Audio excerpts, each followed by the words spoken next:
breast surgeon, can you share with us what are some key questions that patients with breast cancer should be asking their team at the beginning of their diagnosis?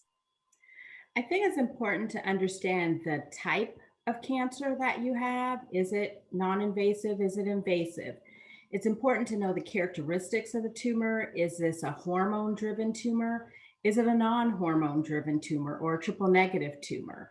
And then to ask in each step with each discipline with surgery, finding out what are the pros and cons of a lumpectomy versus a mastectomy.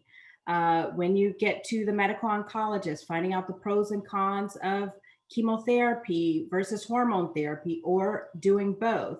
How is that delivered? How's this going to affect my daily life? Can I still work if I'm getting chemotherapy? What happens when I get radiation and what are the options? So I think it's just really important to, I'd say, go online and find a list of questions. There are a lot of great organizations out there that have pointed questions that you should ask each step of the way. Many times the navigators will give you booklets and things to read that have questions. And I think don't be afraid to turn one visit into 2 or even 3 visits to make sure that you're understanding the options. I'm always troubled when I see patients who maybe years ago, might have had some options, but they just rushed through and decided maybe to do mastectomy. And they say, you know what, had I really just stopped and thought about it, I might have made a different decision. So I think it's very important. And I feel as the provider really should know how to read the room and really be able to pick up on the fact that, you know what, she's just not here today. And so I'm going to stop talking. I'm going to send her away, let her digest this, and we're going to come on back so we can have another conversation. And I think as providers, we have to not be afraid. And I know it's hard because time is tight and we're trying to see as many patients, but it's really important to understand that every patient may need something a little bit different. And really trying to hone in on that, I think, is really important as a provider, and making sure that you're heard. Because a lot of times I think women of color, men of color as well, are not really heard by the doctor. And many of the doctors come in with their own biases and think, oh, well, she's young, she's automatically going to want a mastectomy, or she's old, we're going to go ahead with mastectomy. Well, it's a matter of really listening to the patient and seeing how you can meet in the middle. And if the patient has to get a treatment that they're not really keen on getting, but it's the right thing to do, again, it's just having that conversation and dialogue so that they understand your reasoning. Thank you. So, Dr. Hampton, it is evident during this interview, and of course, I also know you personally and professionally, and you have certainly built a reputation of being a compassionate provider. Clearly, you are very committed to communicating with your patients. But the reality is not all of our colleagues are like Dr. Hampton.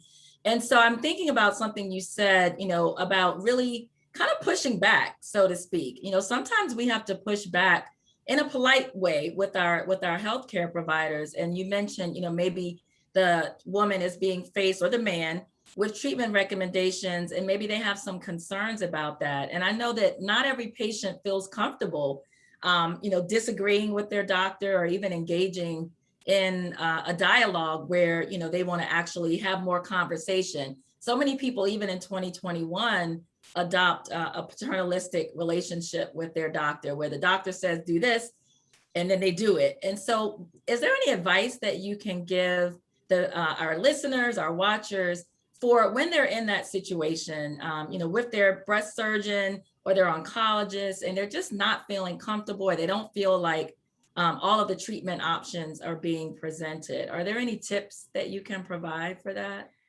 I think in those cases, it's important to go and get a second opinion. It doesn't mean that you're saying that doctor is not a good doctor. You just may want to hear the information. Could be the same information, just presented in a different way. All of us kind of explain things a little bit differently. And so I think getting a second opinion is important. And if your first doctor is offended that you're getting a second opinion, you probably should fire that doctor. And I tell my patients, like, look, this is not my journey. This is not about me. this is really about you. Where do you want to go? We will help you get there. We'll help you get the appointment. Because I think it's important for patients to have that information. So feel empowered and realize you can ask questions of the doctor. We've changed medicine in that it's a patient-centered approach. It's not me, the doctor, I know all. It's, you may come in with a new study. Let's talk about it. And if you don't have a doctor who's open to hearing that information, then that might not be the doctor for you. Yes, we have to have that type of relationship with our patients where we're making joint decisions, where the patient and their family members are truly brought in as members of the healthcare team.